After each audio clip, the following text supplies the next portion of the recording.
Welcome to Sri Sri Radha Gopinath Temple.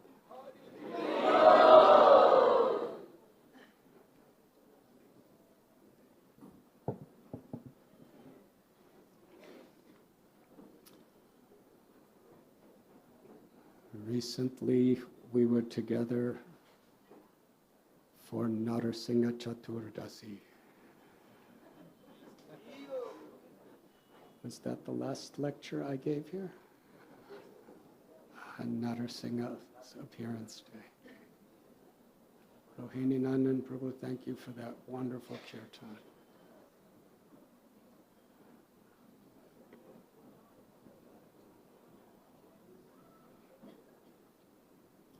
Today we are celebrating the appearance of Lord Ramchandra. Can everyone hear?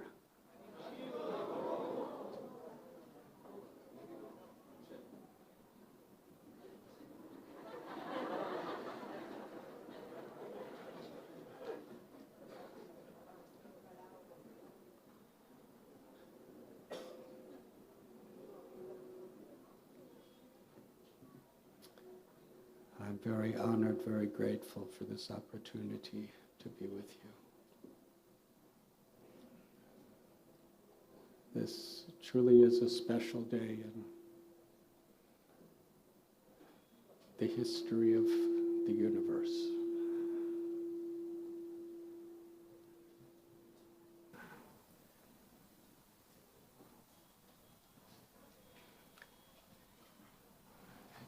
As far as I know, today is the 25th anniversary of the inauguration of Radha Parthasarathi Temple in New Delhi.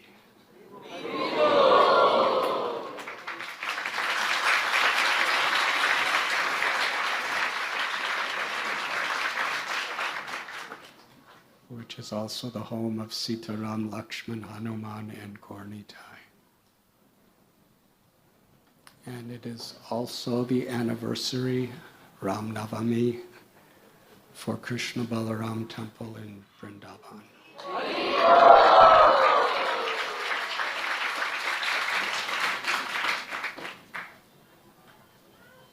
His Divine Grace, Srila Prabhupada chose the appearance day of Lord Ramchandra as the day to install Krishna Balaram, Shri Shri Radha Shama Sundar, and Gaurnitai in his and our eternal home in Sri Vrindavan Dham.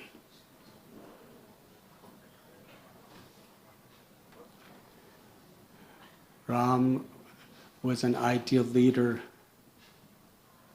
or forever is an ideal leader in every way. In fact, within our movement, by Srila Prabhupada's inspiration,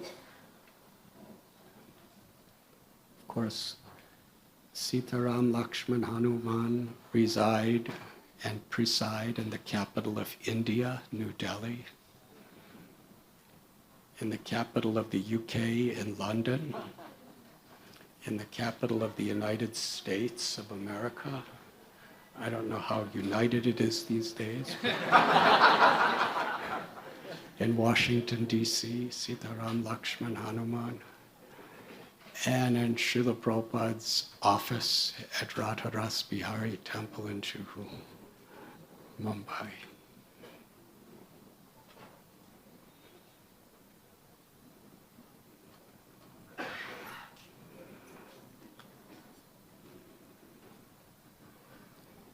Krishna tells in Gita, Paritranaya sadhunam vinashaya chaduskritam dharma samstapanardaya sambhavami juge juge.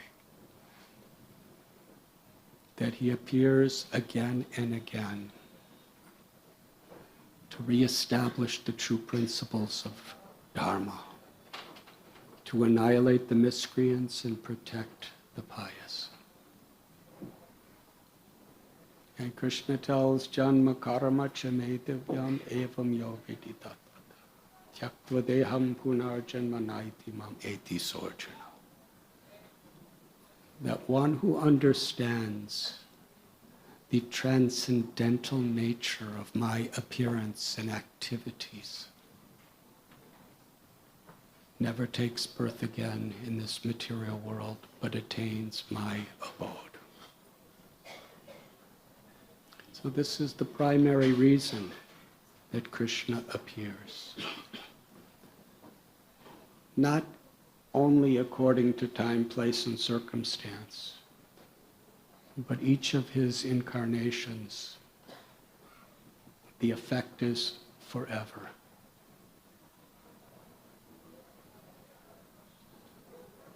As explained in this verse in the Gita, these are transcendental activities.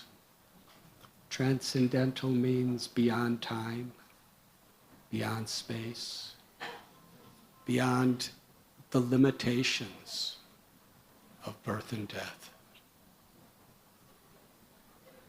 They are eternal.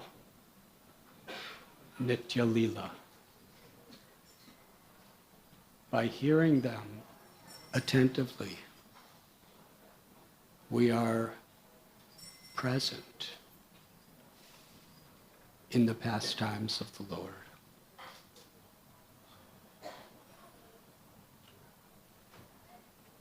Why Srila Prabhupada and our acharyas, although we are devotees of Vrindavan by tradition and by faith, why so much emphasis on Sitaram, Lakshman, and Hanuman? To give such primary presence in our temples, in our lives. Because the pastimes of Lord Ram forever reveal through example the true values that every human being is meant to strive for.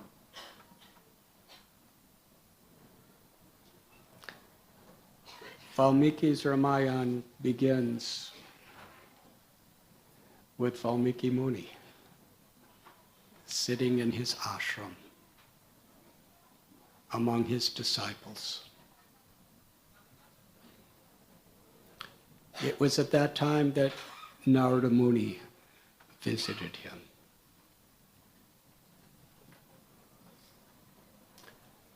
Valmiki Muni, one of the greatest gurus that will ever live.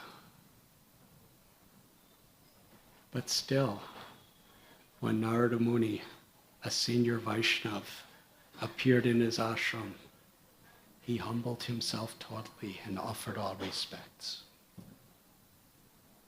And he did so not only out of his own heartfelt, humble nature,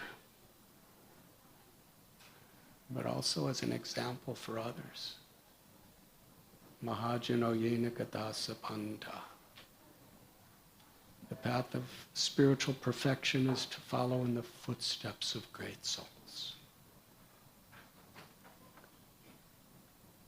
Tadvedi pranipatena. Krishna accepted a guru. Sandipani Muni. Lord Ramchandra accepted Vishwamitra. Valmiki, in his deep thirst to hear the glories of the Lord, and his deep compassion for all living beings, for all people, for all time to come, he inquired from Narada Muni. The very beginning of Sri Ramayana is so much relevant to the times we live today.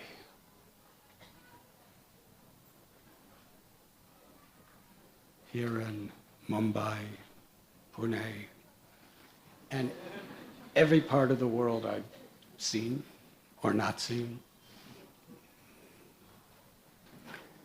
It is human nature to emulate the values of what people call heroes. Yes? That's what the whole advertising industry, entertainment industry, music industry, banking systems, governments, politics, education. We set people on like an altar of being our role models, our heroes. As parents, you see how your children do that. And in Kali Yuga, especially these days, they're usually not very enlightening heroes to people. People want to look up to others. People want, even if they're egoistic as anything, still they want to emulate qualities that they either envy or look up to or idolize.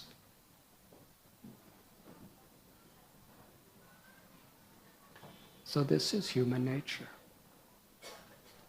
And for adults, we like to think that our children do that, but we still do it just as much as them. Because we are so influenced by who we associate with. And we're especially influenced by people we look up to.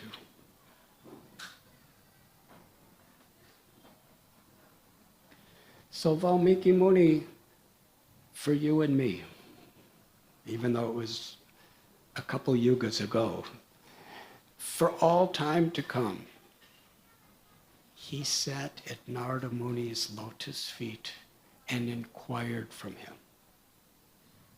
Of all the people who are living in the world today, that means during his time, because we like to idolize contemporaries, who is the greatest person? And then Valmiki Muni made a whole list. Of course, he spoke it. In those days, they didn't write lists. They spoke lists. Of what the qualities are we should be looking for in a great soul.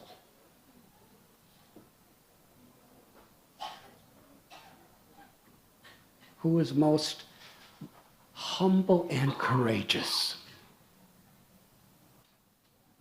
Sometimes these qualities appear to conflict with each other, to be humble and courageous. But a Vaishnava is the most courageous because a Vaishnava is most humble. When there's no false ego, we are completely in the shelter of Krishna, who is the supreme hero. Ishvara Parama Krishna. He's the supreme controller of all controllers. He's supremely beautiful.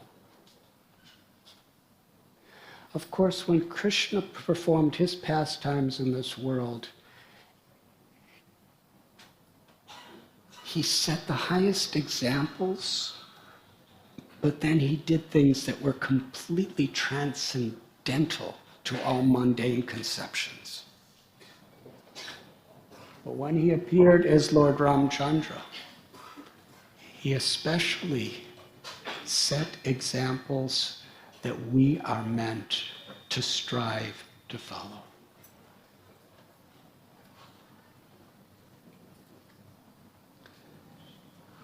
Who is the person with the highest values, with the deepest compassion,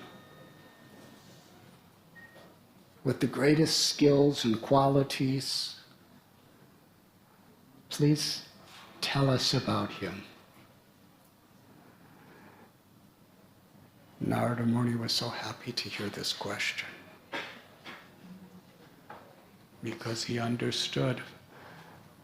Like in Srimad Bhagavatam, when the sages of Naimisharanya were asking, what is the highest dharma for all living beings? What is the duty of a person about to die? The response was, your question is glorious because it is meant for the ultimate benefit of all living beings.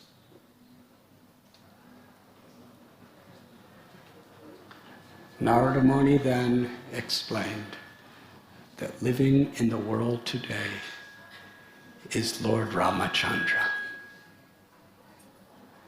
And then he gave a brief narration of the pastimes of Lord Ram.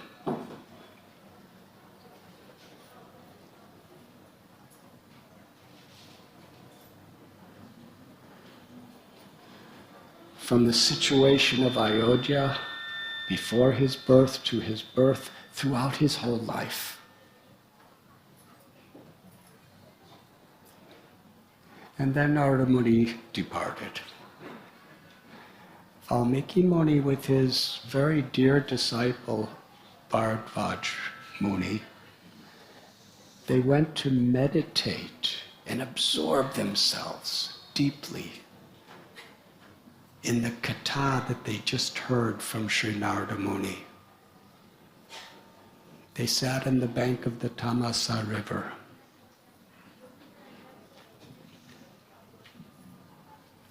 Quietly, just meditated what they had just heard from their guru.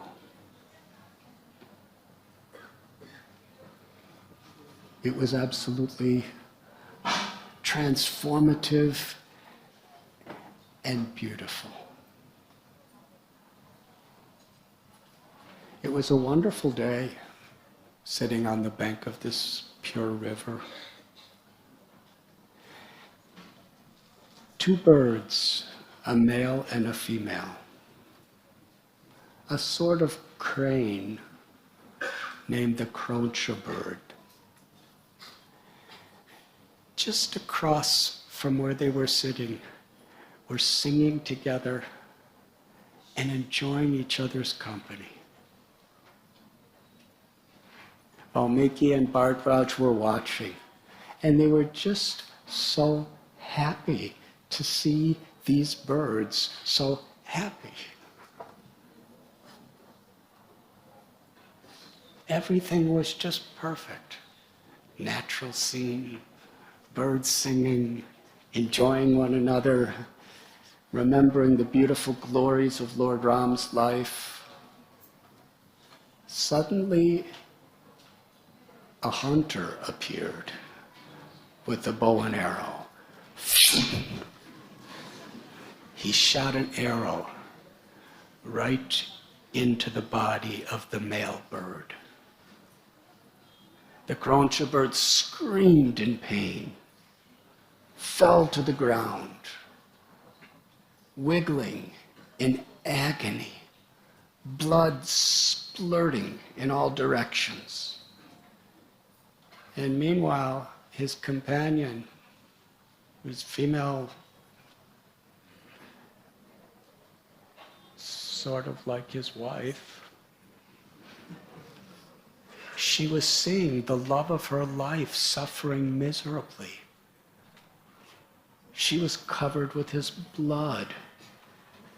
She was crying, screaming. The male bird died. She was mourning.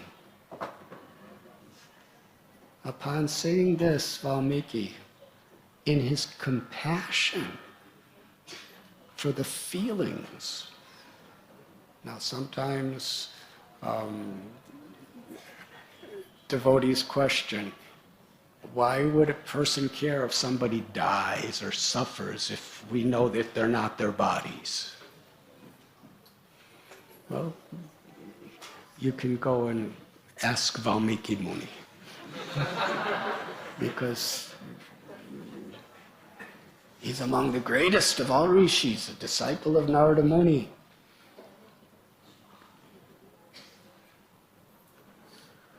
Because a devotee is paradukkha dukkhi. Another person's suffering is his or her suffering. Another person's happiness is his or her happiness. But of course, for a self-realized soul or an aspiring devotee, that is always in reference to the eternal soul and our relationship with God, Krishna. But Valmiki was not only suffering, but he was outraged. And spontaneously, he shouted out a curse. "O wretched hunter, for the pain, suffering, and death that you have caused to these two birds, may you suffer endlessly."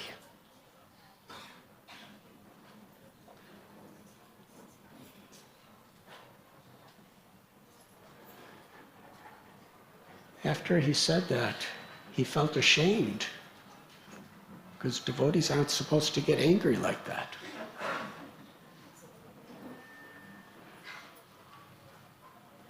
Or they are supposed to get angry like that. But he was thinking, he said to his student, "Why did I do that? Why did I lose control of my anger? And this hunter, he's a hunter. That's what hunters do. He killed a bird, and I just cursed him to suffer endlessly."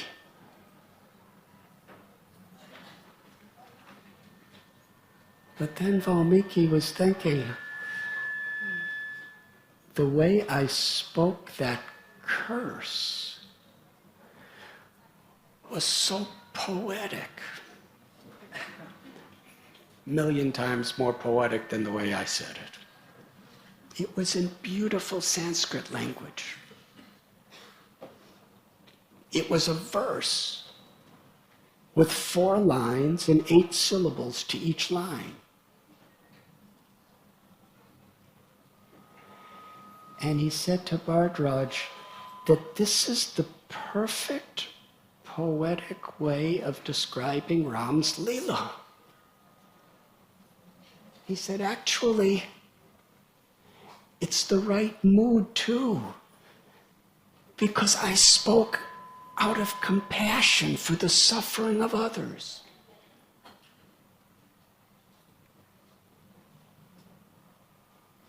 Thinking like this, he went back to his ashram, was among his students, was discussing Ram's Leela, when Lord Brahma appeared.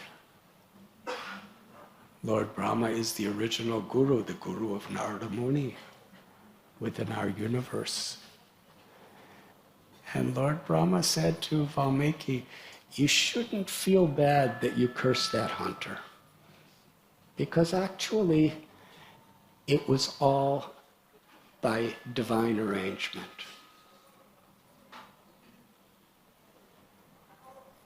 Because the meter and the poetic way that you spoke is how you should describe the entire pastimes of Lord Ram. You have heard from Narada Muni, now you meditate upon what you hear, and I will personally give you a vision of Ram's Leela.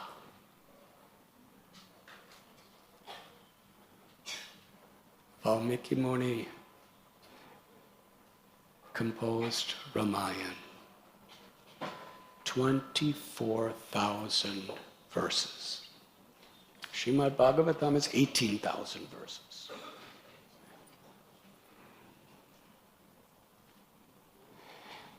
And he was thinking, among all of the devotees, who is most fit to spread the glories of Lord Ram by memorizing and repeating what I have spoken. Valmiki wasn't looking for just someone with good memory, because back then in Treta Yuga, almost everybody had really good memory.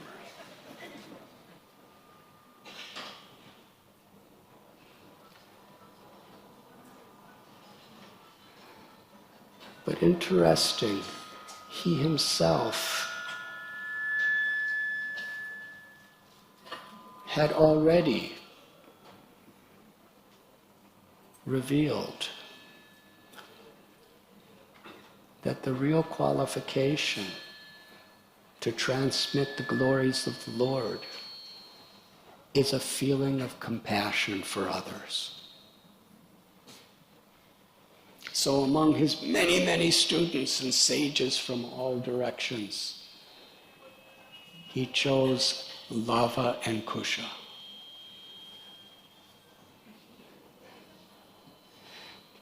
We're here in Mumbai, and I think all of you know Ramayan from the time you're little babies. You've been hearing. When Sita was sent away from Ayodhya to live with Valmiki Muni, she was pregnant with Ram's children. They took birth in Valmiki Muni's ashram, Lava and Kusha. Brought up by Mother Sita. In the association of Valmiki and all the sages. And the two sons of the Supreme Personality of Godhead, Lord Ramchandra. He taught them the Ramayana and sent them out to preach the glories of Ram. And with great enthusiasm, they went here and there and everywhere, reciting Ramayana. And according to Ramayana, they came to Ayodhya.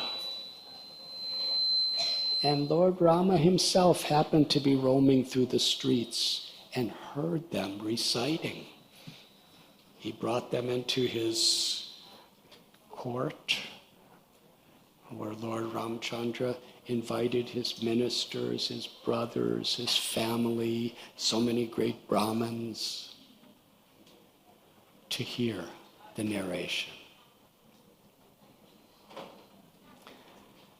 By the Lord's own transcendental pastimes, although he knows everything, when the Lord comes as a human being to set an example, part of knowing everything is apparently not knowing everything.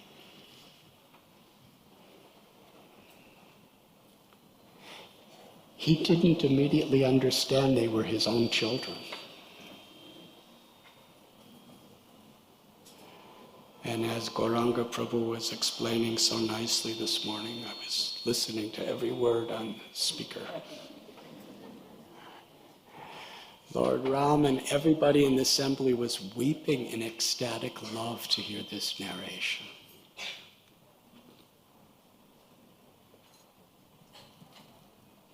So the Ramayana is 24,000 verses. And I've been given about 1 hour to speak.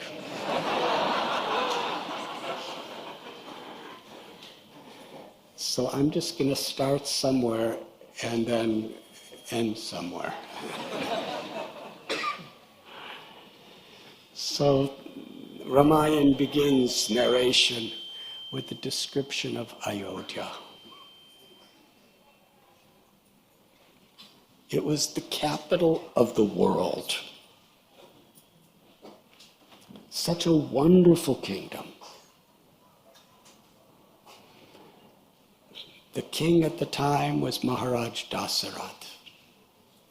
And he was coming from a long lineage from the Ikshvaku dynasty. There was Vaivasvata Manu, Ikshvaku, and then these are self-realized kings, saints, avatars who were ruling. And therefore everyone was happy. There was no poverty. Why? Because everyone was generous. No poverty doesn't just mean that everybody somehow or other has a job and works hard.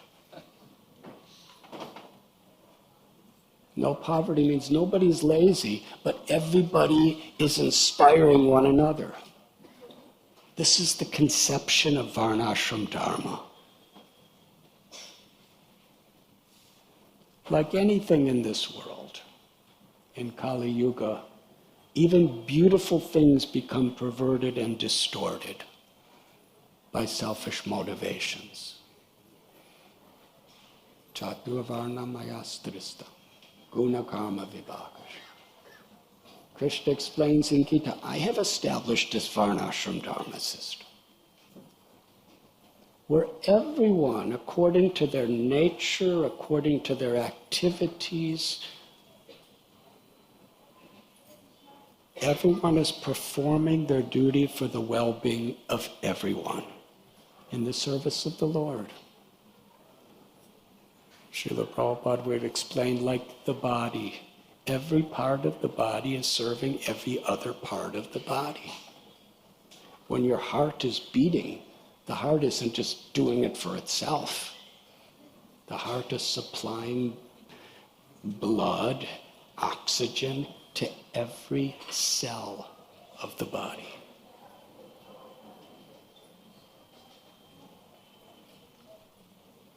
So Varnashram Dharma and Daivi Varnashram Dharma, where Krishna, or service to God, recognition that everything is the property of the Lord, is where everybody is trying to make everyone else happy. And when you try to make everyone else happy, you're happy. Well, Srimad Bhagavatam describes how you make everybody else happy. You have to water the root of the tree. By putting food in the stomach, that nourishment goes to every part of the body, and by watering the root of the tree, it goes all the way to every leaf, branch, and twig of the tree. So in Ayodhya, because the leaders were willing to give their lives for every citizen was willing to give their life for everyone else.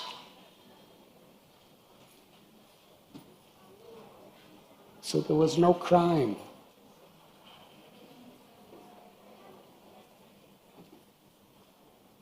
Everyone was well behaved. And if anyone wasn't, there was swift, compassionate justice.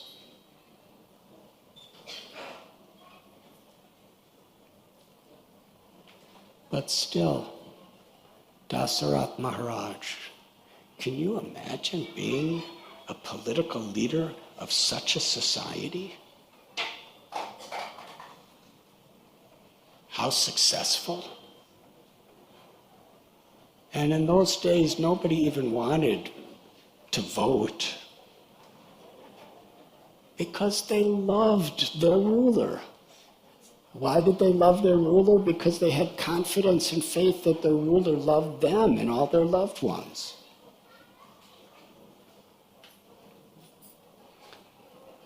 But Dasaratha Maharaj was feeling great pain in his heart, because he was getting older and he felt a responsibility. He didn't consider that this is my position of being the emperor.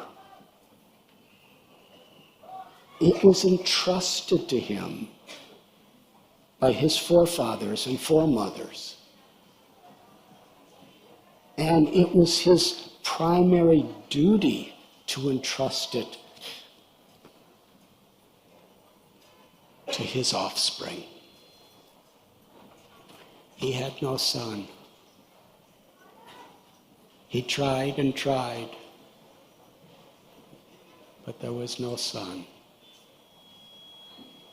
He considered himself, however nice things are, he was thinking of the future. If I don't serve the future generations, I'm a failure. How many of us think like that?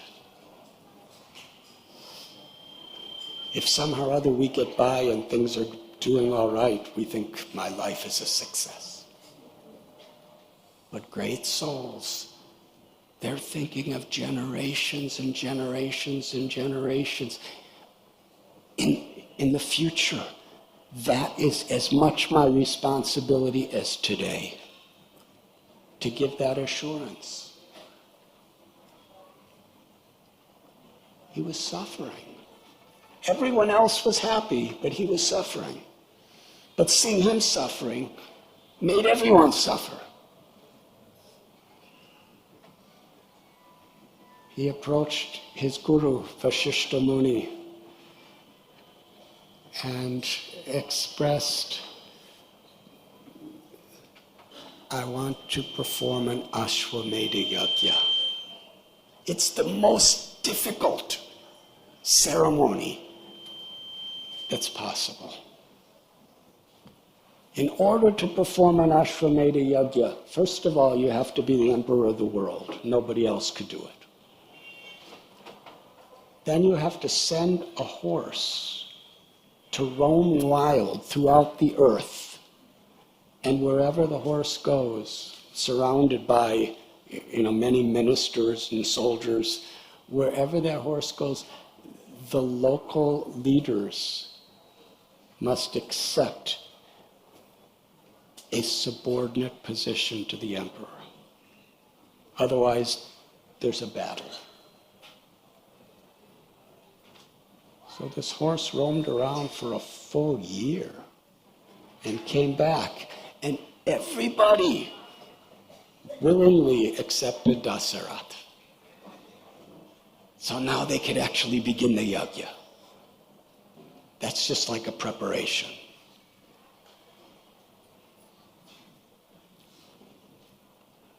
Dasarath's chariot driver and one of his chief ministers was Sumantra.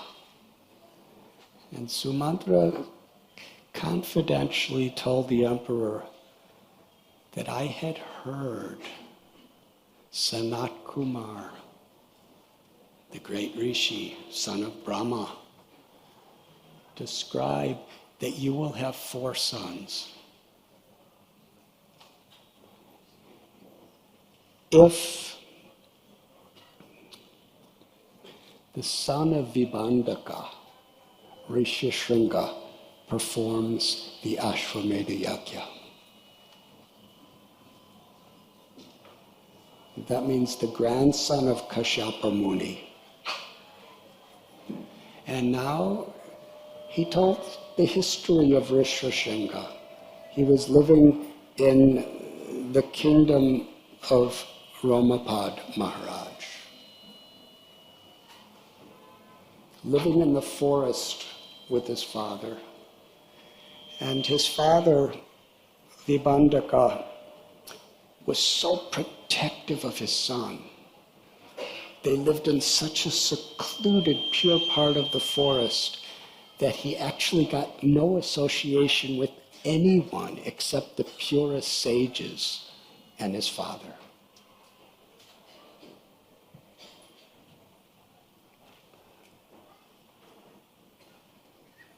So,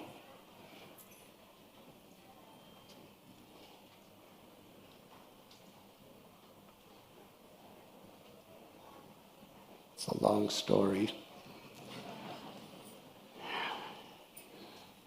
But Rishi Shringa was induced to come to the kingdom of Romapad Maharaj.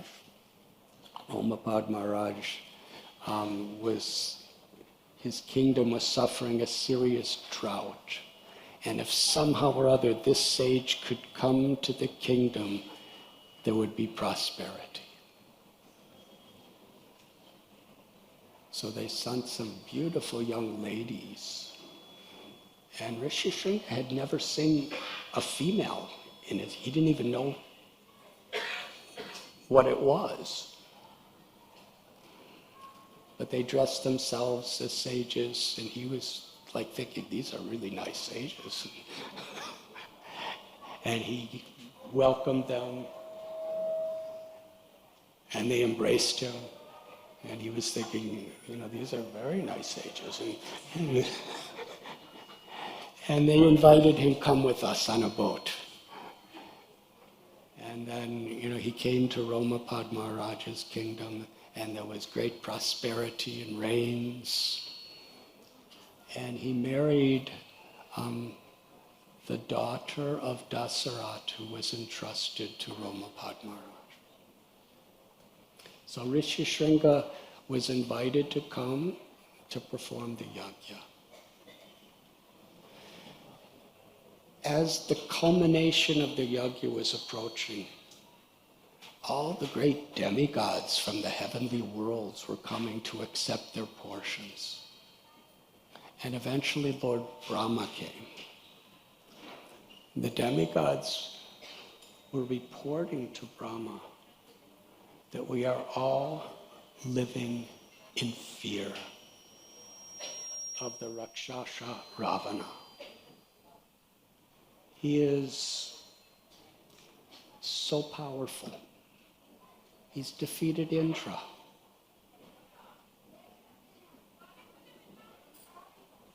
Only if the Supreme Lord appears in this world can he be defeated. Lord Brahma prayed, and Vishnu appeared to accept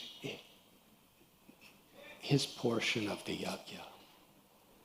Lord Vishnu proclaimed to Brahma that I will incarnate.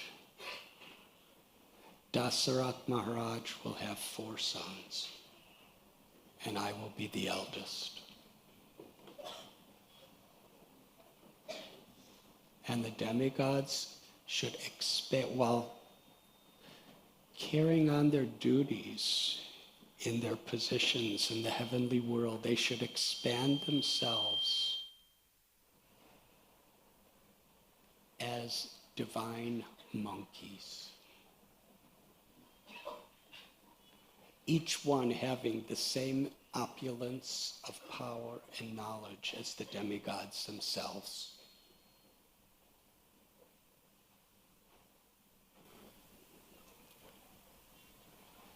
When this blessing was bestowed upon the yajna, Rishi Shringa did the last offering.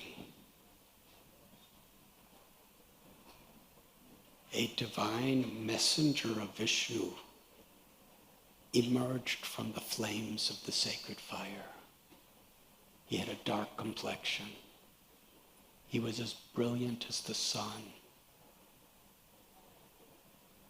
He was holding a golden pot filled with payasam.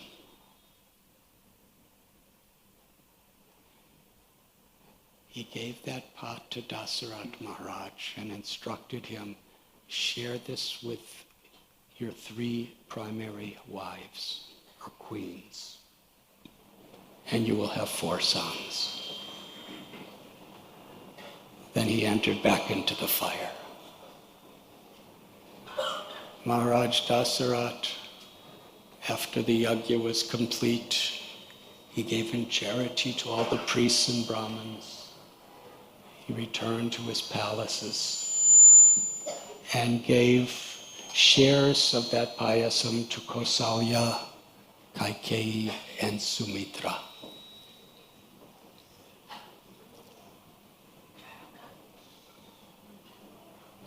Instantly, the Supreme Personality of Godhead and 3 expansions of the Lord appeared within their hearts. And on this day of Ram Navami, Lord Ramchandra was born. And from Kaikeyi, Bharat, and from Sumitra, Lakshman, and Satrughna. The four brothers became the heart and soul of the entire kingdom. Lakshman was constantly immersed in loving service to Lord Ram. And Satrughna was similar, the constant servitor of Bharat. They were best of friends. They went through their studies. They grew up.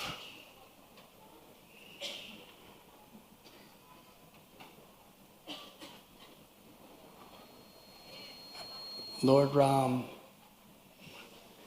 captured the hearts of all the people of Ayodhya.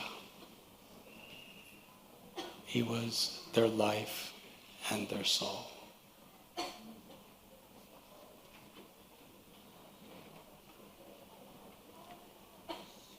One day, the great sage Vishwamitra entered into the kingdom.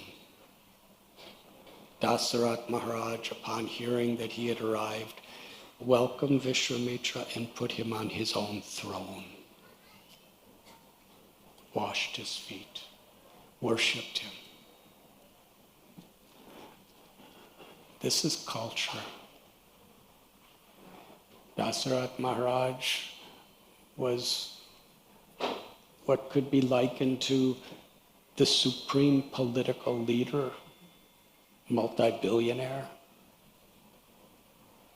successful in every way, now with the most glorious children. And Vishwamitra Muni was just wearing tree bark, living in the jungle, had no possessions. But his renunciation and his devotion were his wealth. And Dasaratha realized, this is greatness.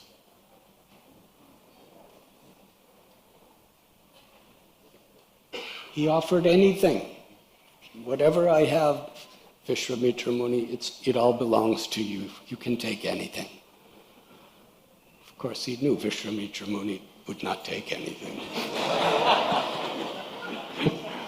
But still, he meant it.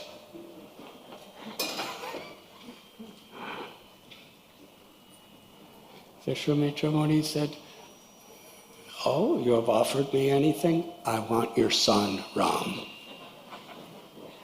Only for a short time. Even for one moment without Ram, Dasaratha could not bear the thought. He said, why do you want to take my son? He said, I want to take him to my ashram because there are rakshasas who are spoiling our spiritual ceremonies.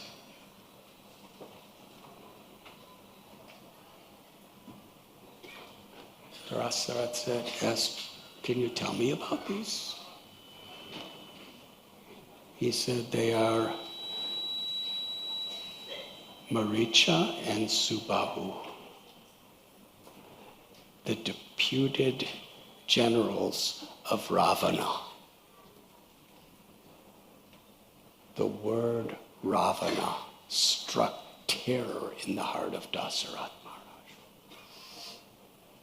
Even the demigods fear him. Dasaratha Maharaj understood, even if I go myself with all of my military, I cannot compete with the generals of Ravana. And yet you want me to send my son? He was still a teenager. Dasaratha did not see him as the supreme absolute truth. He saw him as his son.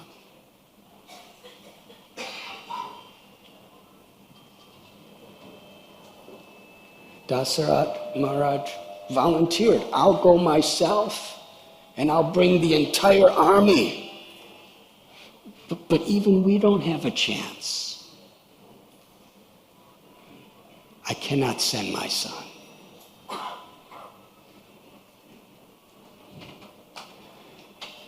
Vishwamitra did not say anything for some time.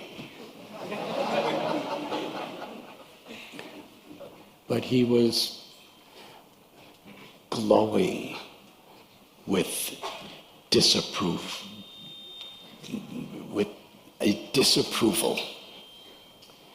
Dasaratha Maharaj was very much frightful.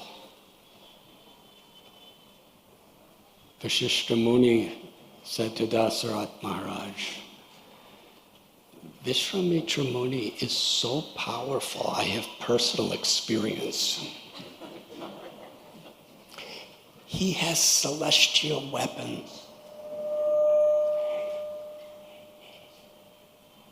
As a sage, he will not fight. But he will supply all of his powers to your son Ram. There is nothing to fear.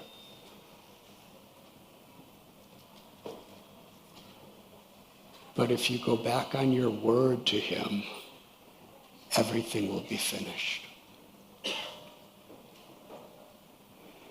Vishwamitra was entrusted with Lord Ramchandra. And Lakshman volunteered, I will go too.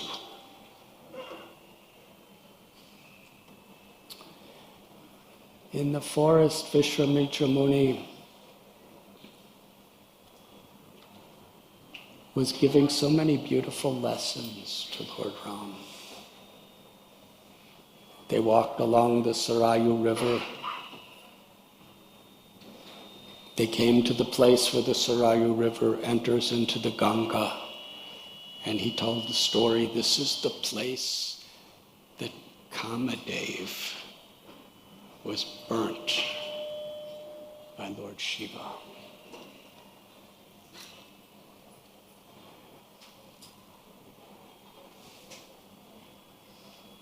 And then they came to the Siddhashrama eventually.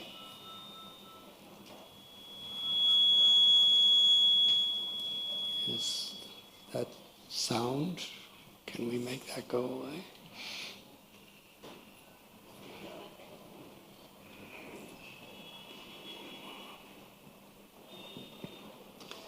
All of the disciples of Vishwamitra Muni were so happy to meet Lord Ram and Lakshman. They began their yajna, and Maricha and Subahu attacked, creating havoc, polluting everything. They were so envious.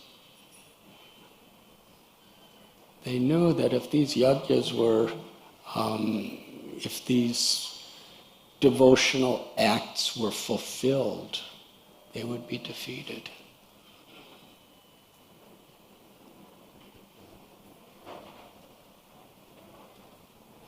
Vishwamitra Muni gave the order to Ram. With one arrow, he shot Maricha. And I think he flew 800 miles and landed in the ocean. Then he shot Subahu in the heart and ended his life. They completed their yajna, and then they all decided, Ram, come with us. We are going to Mithila to see the great bow sacrifice of Maharaj Janak. And eventually they arrived there. And Maharaj Janak greeted Vishwamitra and told the whole story of how this bow was the bow of Shiva that was used to defend all the devatas. And it was given to one of his forefathers long, long before. This bow was so heavy that to move it on wheels required at least 800 soldiers.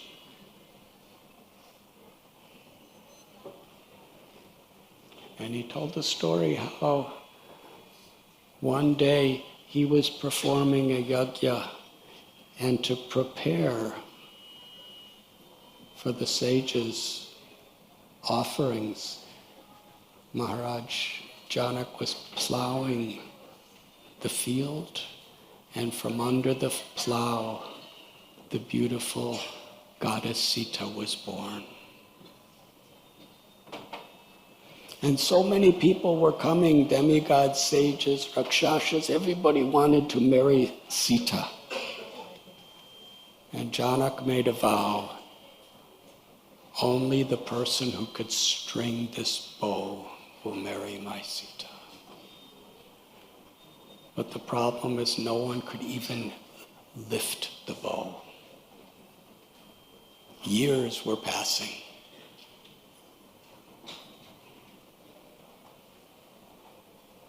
But seeing Lord Ram, Janak had faith.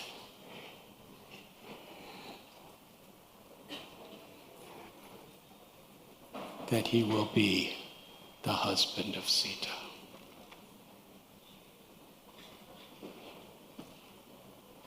There was a beautiful stadium. The people of Janak, Mithila were gathered, and Ram approached the bow. He asked the permission of Vishwamitra. And with the blessings of his guru, Ram lifted the bow effortlessly above his head, pulled the string, and broke it.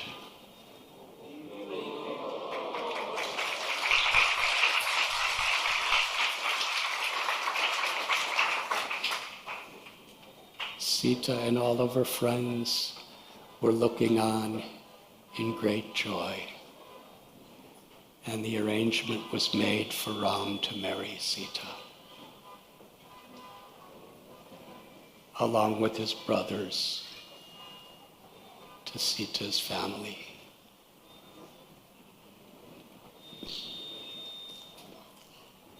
When they returned to Ayodhya, there was nothing but joy.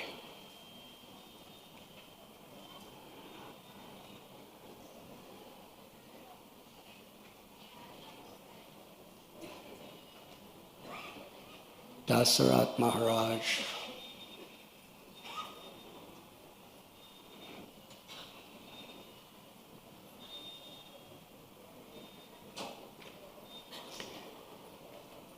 he was feeling the effects of old age.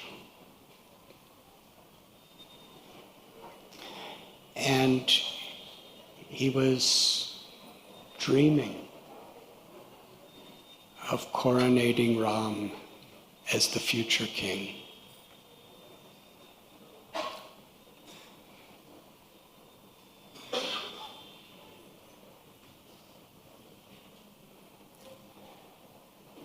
At this particular time, Bharat and Satrughna were visiting with Bharat's grandfather in a distant land. And Dasarath was making the arrangements, and all the people of Ayodhya were longing, praying, and waiting for the day Ram would be their king. But Dasarath Maharaj saw inauspicious things happening, and he was having unpleasant dreams. So he decided, with the blessings of Vashishta Muni, that the next day would be the coronation. When the news spread, everyone was celebrating.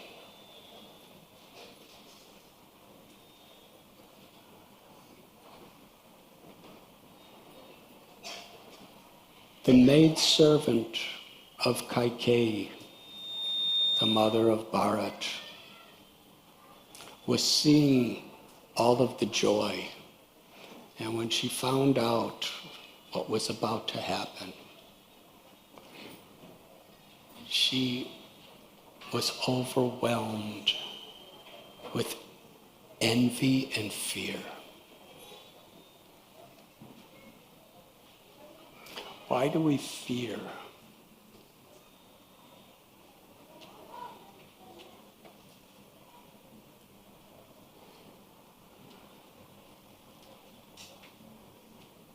We fear death.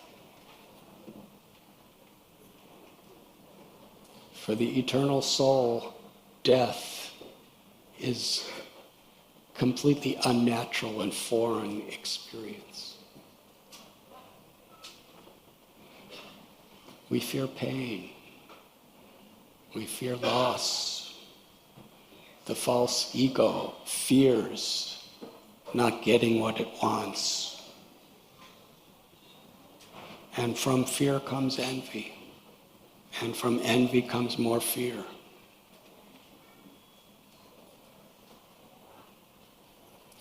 She was struck with fear and envy. If Ram becomes the king, what will be my position? I'm the maidservant of a subordinate queen who's the mother of who will be subordinate to Ram. So in this way, the demigods actually, everything was going so nicely in Ayodhya. In order for the battle with Ravana, there had to be some disruption. So they actually influenced Manthara. Kaikeyi, when she learned from Manthara that Ram was going to be the king, she celebrated.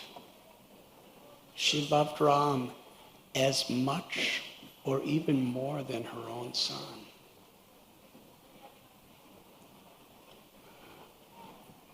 But Manthara convinced her that if Ram becomes king, Bharat will be persecuted.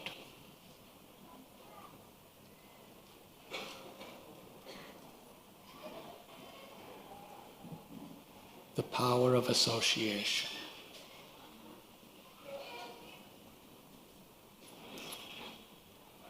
It was then that Kaikeyi succumbed to Manthara's gossip, criticisms, and envy.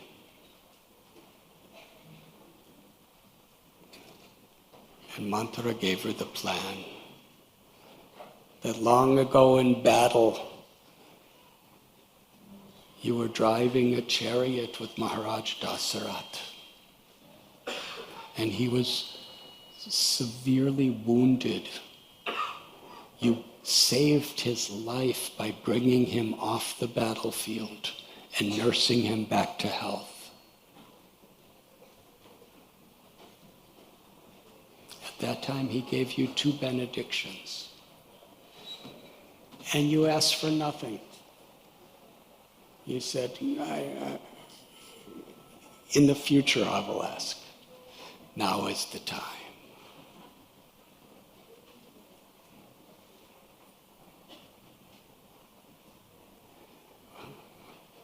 Now is the time, but we're out of time.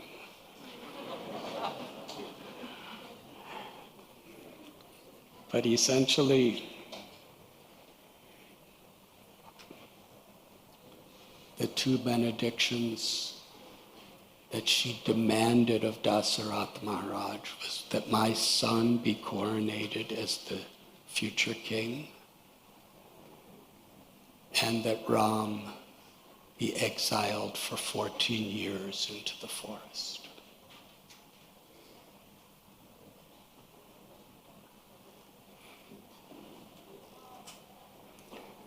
When Ramchandra received this news from his stepmother Kaikeyi in the presence of Dasarath, he accepted it. Dasarath Maharaj was utterly broken, but Ram simply accepted it.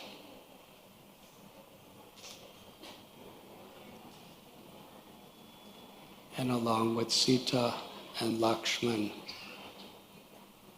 wearing nothing but tree bark, they entered into the forest.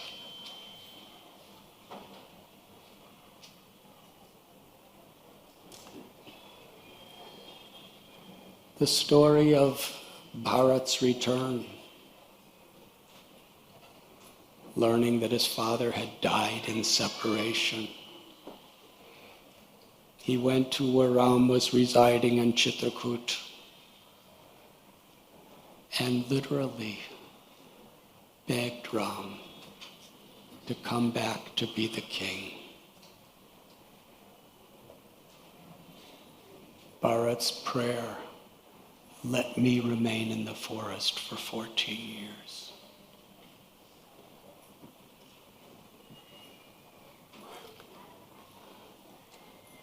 In today's world, where people are so competitive for their own selfish interests, of course, very rarely do people recognize that their interests are selfish. Here we find Bharat is begging Ram to be the king and let me remain in the forest. And Ram is insisting to Bharat, "I will stay in the forest, you be the king."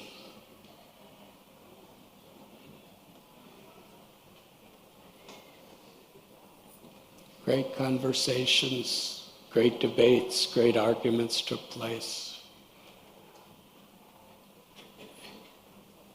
But Ram's resolve to honor the word of his departed father prevailed. Bharat set wooden shoes before Ram. Ram momentarily stepped into them. Bharat put them on his head and returned to Ayodhya. Put those wooden sandals on the throne. And he remained in a secluded forest called Nandigram, where he lived only eating raw roots and fruits. He wore matted hair and nothing but tree bark. He slept on the cold ground for 14 years. He performed all the administration for the kingdom as the servant of Ram's sandals.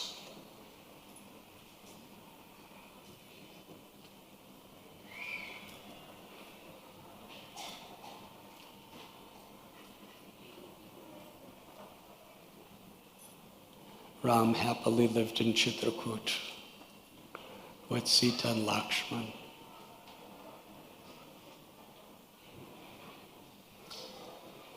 Later they moved to nearby Panchavati, Nasik.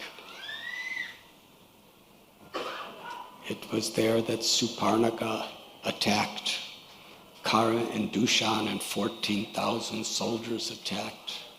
Ravana kidnapped Sita. In Tarkate, there was the great battle of Jatayu and Ravana.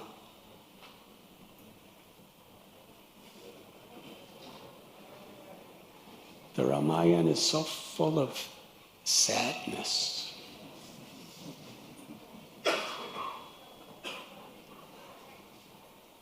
When Sita was flying overhead, being forcibly abducted by Ravana, who disguised himself as a sage just to deceive her, she saw Jatayu, who was very old, and she called down, "Jatayu, please don't try to help, because you're too old and Ravana is too strong. Just tell Ram when he comes where I am, where you saw me, and what has happened." Jatayu was willing to die rather than do nothing. He attacked Ravana and fought him with every bit of his energy, all of his might.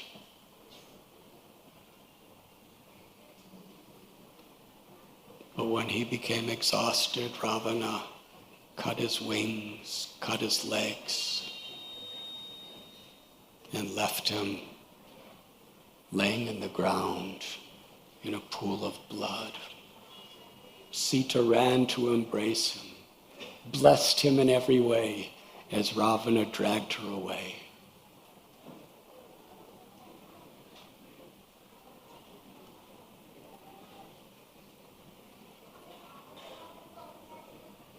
After some time, Lord Ram arrived in the scene.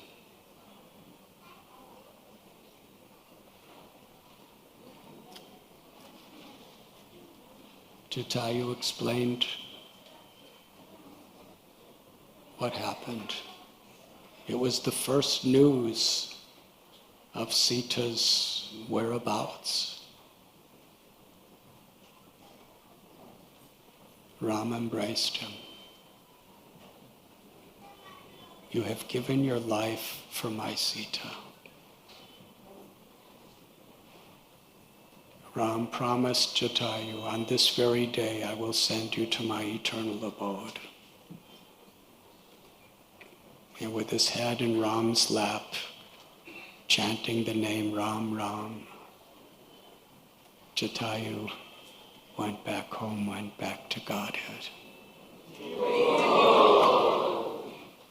Lord Ramchandra was crying. He expressed to Lakshman, "Never have I suffered such a loss.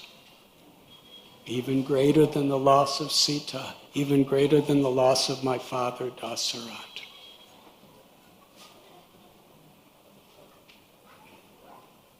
Jatayu has given his life for my devotee.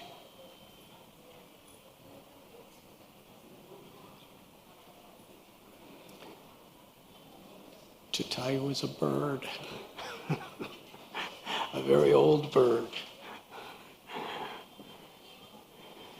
But Lord Ram and Lakshman performed the last rites for Jatayu and blessed him. They continued in their search for Sita according to Jatayu's direction. At Pampasrovar they met Shabari, a simple, uneducated lady who just lived to offer service to Ram, waiting for years. Ram gave her spiritual perfection. And it was there at Pampasrovar that Ram met Hanuman, made allies with Sugriva,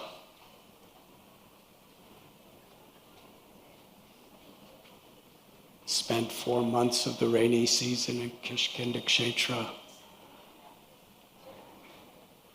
and then deputed the Vanaras headed by Hanuman to search for Sita. And Ram gave Hanuman his own ring to present to Sita.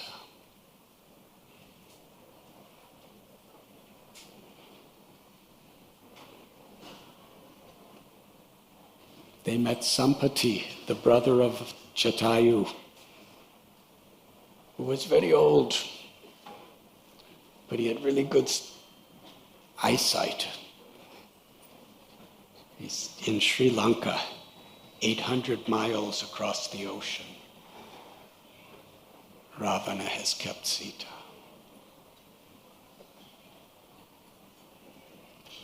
Hanuman jumped across the ocean. Every type of impediment was coming before him. But for Hanumanji, every impediment was simply an honor to serve. He reached Sri Lanka.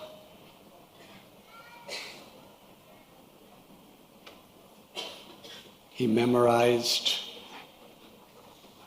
how it was constructed to report to Ram. He discovered Sita.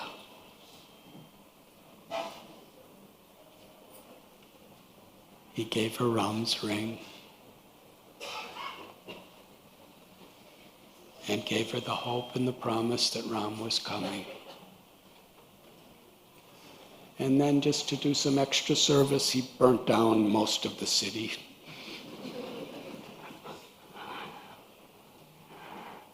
He personally, face-to-face, chastised Ravana, and then he jumped back.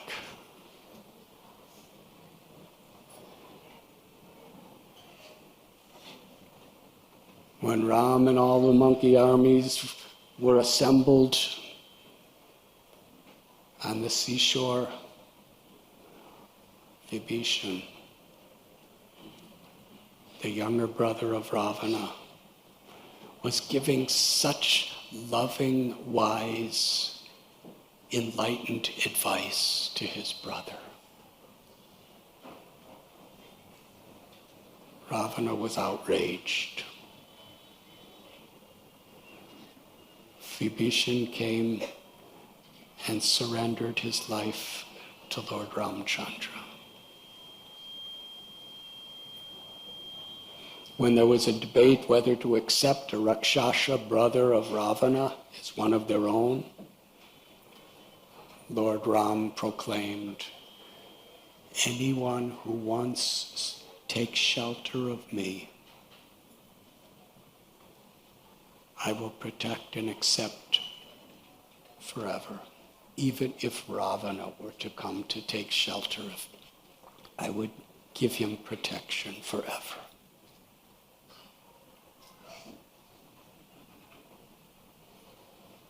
Then the great battle of Sri Lanka, Indrajit, Kumbhakarna, and ultimately Ravana.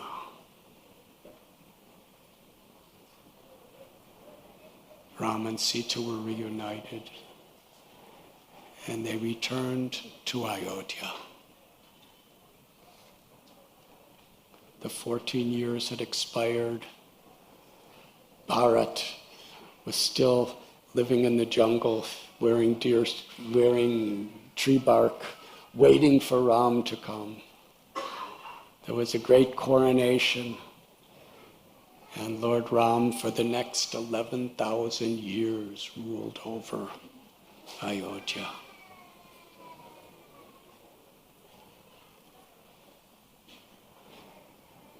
I've given a very brief, spaced out summary of the 24,000 verses.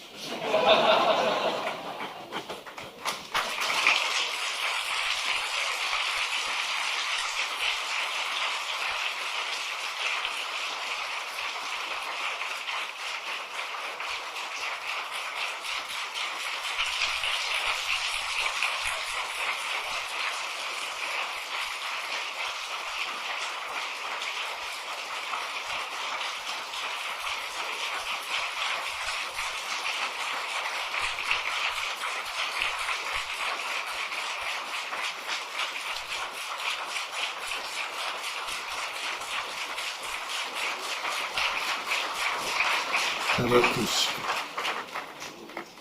But Sri Dhammasaka Prabhu said after 9 o'clock you're not allowed to get prasad.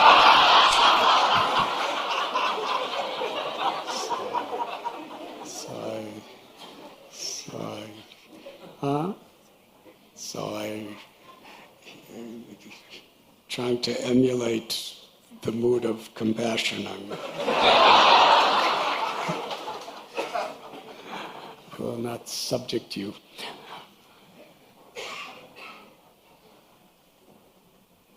But I was hearing a recording of Srila Prabhupada, and he was talking about Lord Ram's leadership qualities. When he was king, there was a report that came to Lakshman. And Lakshman shared this report to Lord Ramchandra, who's now the king of Ayodhya. That there was a very simple man, a very great devotee. Every day he would come to have darshan of Ram. Because Lord Sri Ramchandra, on a regular basis, would allow any citizen to come and meet with him.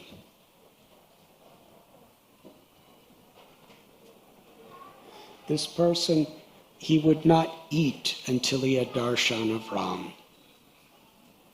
But sometimes Ramchandra would go, because he's emperor, he would go on some journeys. Sometimes he would be gone for many days at a time. This person never said anything to anyone.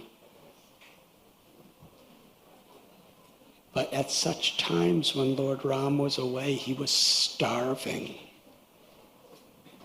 So when Lakshman told Ram, Ram called that devotee.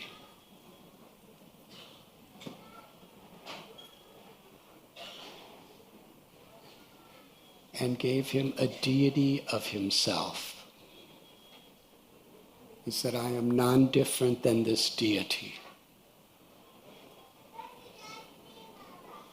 The history of that is Maharaj Ikshvaku, the son of Vaivashvata Manu, worshipped that deity of Ram as the Supreme Personality of Godhead. And the deity was worshipped throughout the centuries, generation after generation. And when Ram became the king of Ayodhya, Srila Prabhupada said he put the deity in a closet.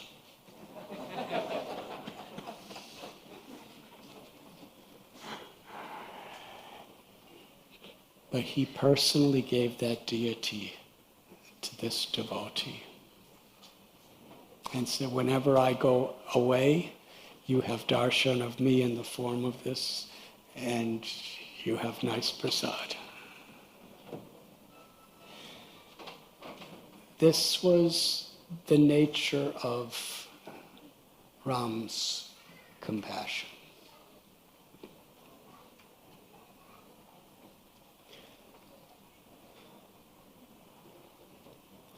The Ramayana,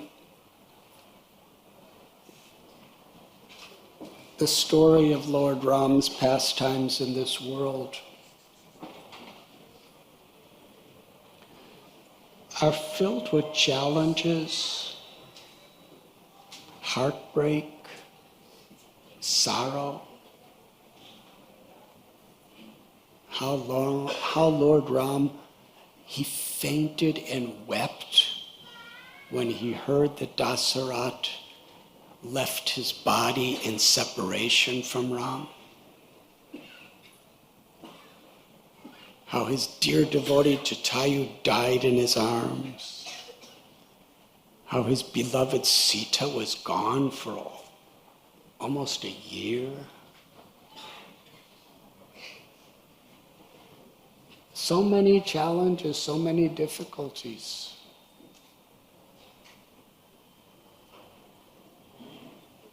The 14 years where Kausalya and all the devotees of Ayodhya were suffering in separation from Ram. Sita living in deerskin, not deerskin, tree bark. Tree bark, yes.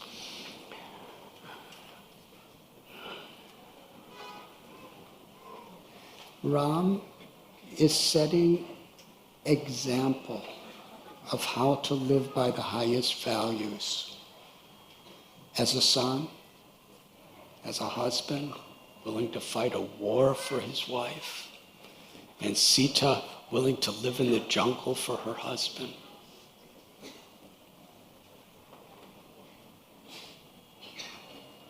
Why? Because that's what life is like in this world. Spiritual life is not just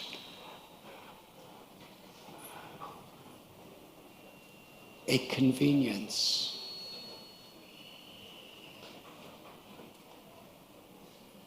To live with devotion, to live with integrity, to surrender to God.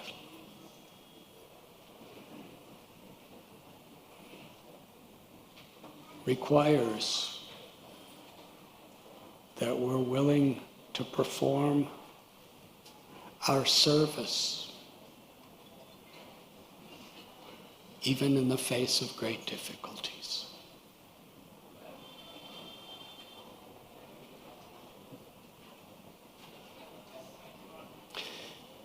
This is the type of heroes that the world needs to idolize and emulate. Not just people who can dance nice and sing nice and look nice, or who have lots of money. They may have all those things, or they may not.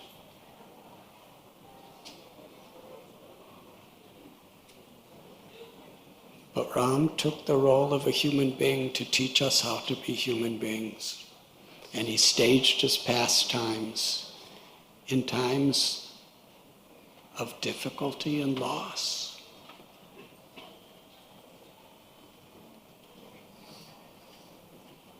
Because that's what we need to learn. That's how we need to live. Because that's the way the world is.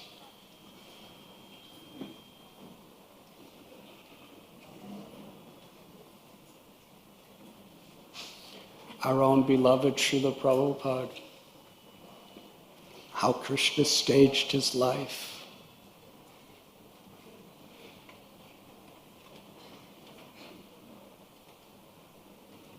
"38 days on a cargo ship, heart attacks. He arrived in New York, he had a stroke, he had heart attacks. He lived in poverty. Why? Because he's an acharya. He's teaching by his an example. So don't think that when we turn to God, everything's going to be really nice. It is going to be really nice, but not in the way that we may like it to be.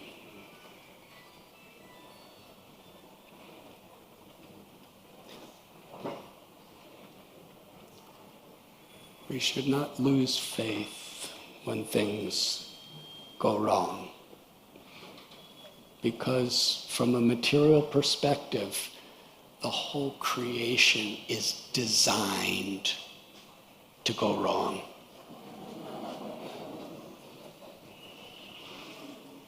Birth, old age, disease, and death are inevitable for everything and everyone.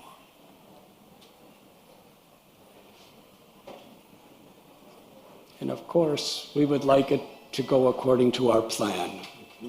Birth, old age, disease, and death, that's a philosophical matter, but it should go according to my plan. But it doesn't. That's the story of Ram.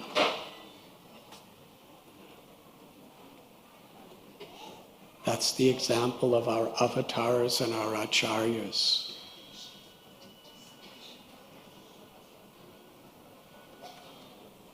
Yes. Today, Ram Navami,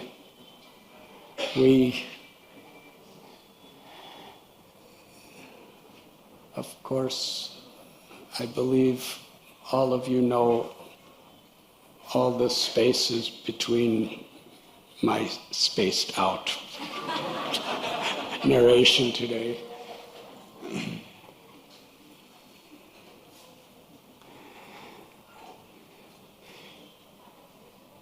He's God who's come as a human hero to teach by his example.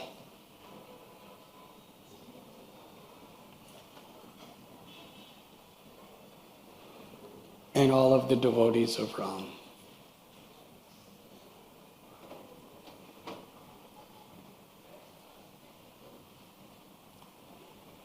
So let us, on this holy day of Ram Navami, pray that we could emulate that spirit of taking shelter of the Lord and surrendering to the Lord, whatever may happen or whatever may not happen. Let us not be disappointed or disheartened with the inevitable tragedies of this material world.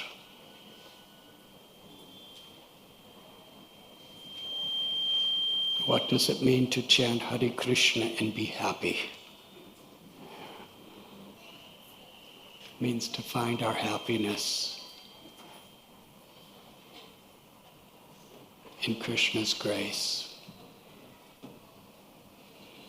which is forever.